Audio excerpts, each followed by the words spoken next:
Após o recente teste positivo para doping do atleta profissional americano Colin Chartier, ele foi pego por Apple. Vamos dar uma olhada em como o triatlon e as entidades do triatlon realmente testam seus atletas e como isso tudo está acontecendo.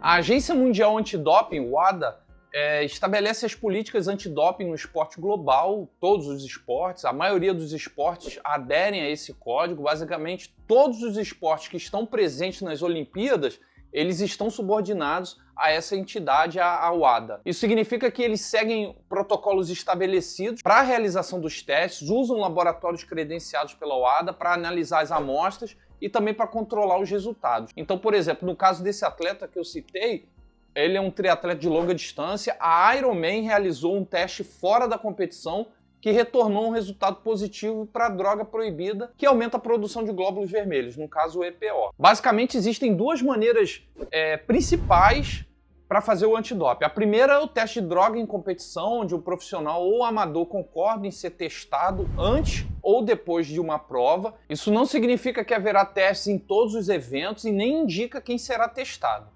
Os testes eles são muito mais comuns com atletas profissionais do que com os amadores por causa da premiação, aquela coisa toda do dinheiro em jogo, e os atletas que terminam também mais acima nas classificações, tem mais probabilidade de serem testados, quem chega mais à frente.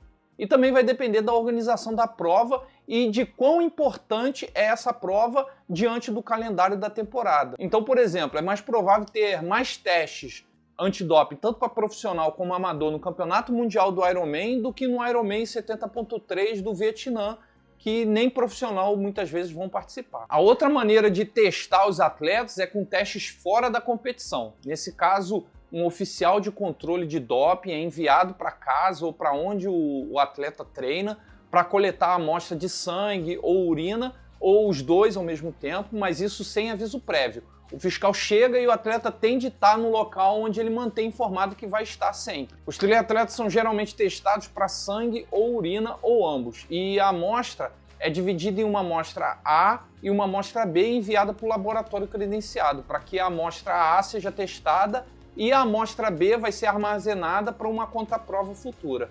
Então, quando você escutar que um atleta foi pego no doping e vão analisar a contraprova, você já sabe que não vai mudar o resultado, porque as amostras são exatamente iguais, são as mesmas. É só uma questão para dizer que é mesmo a mesma urina ou o mesmo sangue. E para evitar a manipulação, o golpe, né, durante o teste, apenas o triatleta manuseia e sela os frascos de amostra com a supervisão de um oficial de controle de doping do mesmo sexo também. Então ele vai lá, vai urinar e vai fechar o pote e vai ter alguém do mesmo sexo olhando ele, e a mesma coisa vai ser com relação ao sangue. Quem vai retirar o sangue do atleta é um oficial, um membro designado para retirar o sangue e é também do mesmo sexo. A forma mais comum do teste de drogas são por meio de amostras individuais. O cara vai lá, tira o sangue, tira a urina, e alguns atletas, né, também podem ter um passaporte biológico.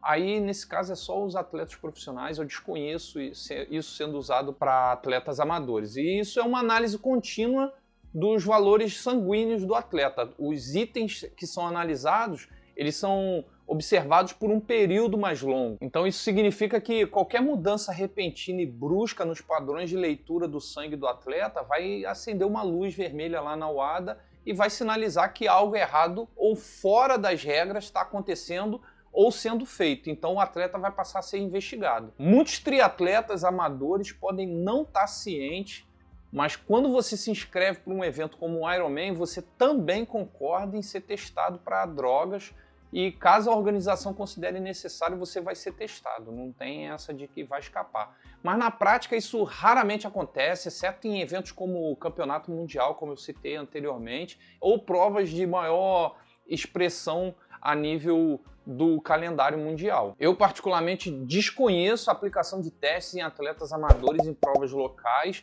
e mesmo em provas estaduais credenciadas pelas federações locais aí dos estados do Brasil. Então, galera, espero que esse vídeo tenha esclarecido as dúvidas. Foi um vídeo curto, rápido. Eu estou deixando aqui na descrição do vídeo um link do site da WADA com a lista de substâncias e procedimentos proibidos que são considerados doping do atleta. tá? Um forte abraço e valeu!